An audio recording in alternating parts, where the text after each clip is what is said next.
You know that feeling when you finally find the perfect house. The one you've been dreaming of. Fresh paint, empty rooms waiting to be filled with laughter, and a future you can almost see unfolding inside those walls. For 3 different families, that dream became a nightmare. They thought they were moving into a new beginning, but what they didn't know was that some houses hold secrets, dark, disturbing secrets.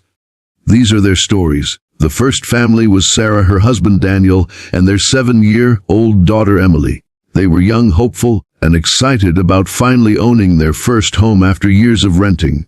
The house was older, tucked away in a quiet suburban neighborhood, but it felt warm and welcoming at first glance. For the first few weeks, life was perfect. But slowly, little things began to chip away at their peace. Doors would creak open in the middle of the night, even after Daniel swore he locked them. Emily would wake up crying, saying she heard someone whispering her name from the corner of her room.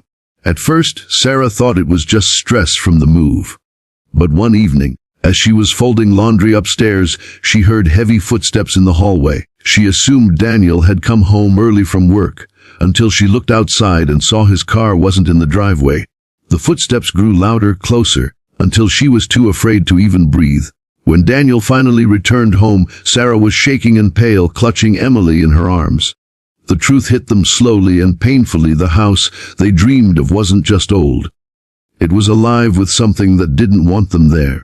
Their challenge wasn't just facing fear, but deciding what mattered more, their dream of owning a home or the safety of their family. In the end, they left. Walking away from everything they had invested, they chose peace over pride. And though it broke them financially, they learned that no house, no matter how beautiful, was worth the price of their sanity. The second story belonged to a young couple, Martin and Alina. They had just gotten married and were thrilled to start their lives in a modern townhouse that seemed perfect. Everything was brand new, yet strangely the house felt cold. At night, Alina would wake up gasping for breath, as if the air in the room was being sucked out. Martin brushed it off, saying it was just anxiety from all the changes in their lives. But the dreams kept coming. Nightmares of drowning, of being buried alive, of voices calling out from under the floor. One evening, while unpacking boxes in the basement, Martin found a loose panel behind the water heater. Curiosity pushed him to pull it open, and what he found still haunts him to this day. Behind the wall was a narrow crawl space, and in the dirt were old belongings, shoes, photographs, children's toys, things that had no business being hidden there. They called the previous owner, who hesitated before admitting that the land their house was built on had once been the site of a tragic fire decades earlier.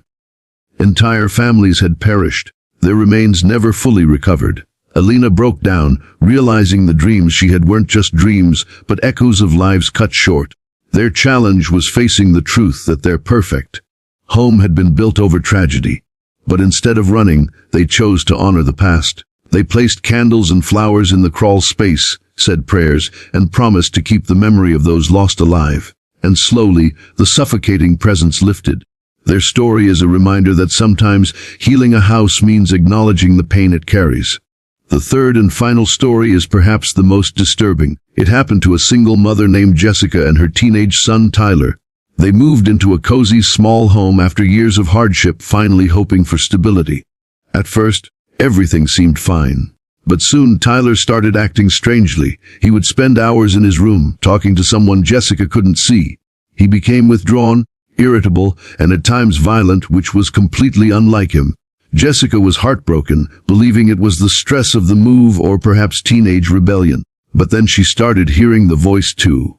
Late at night, when she walked past Tyler's room, she'd hear a deep, guttural whisper speaking words she didn't understand. One night, she caught a glimpse of Tyler sitting in the corner of his room, staring into the darkness, his lips moving as if repeating after someone. She tried to pull him away, but he screamed at her with a rage she'd never seen before.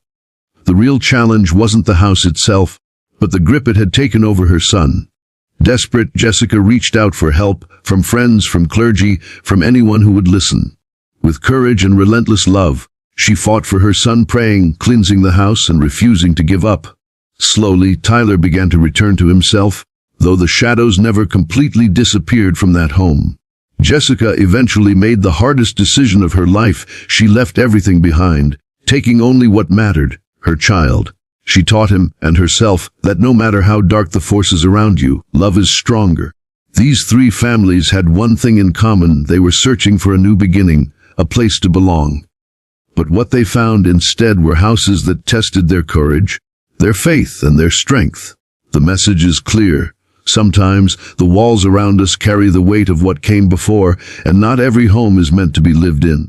But in the end, it's not the house that makes a family strong. It's the love and resilience they carry within themselves. Dreams can shatter, but what matters most is holding on to each other when the shadows close in.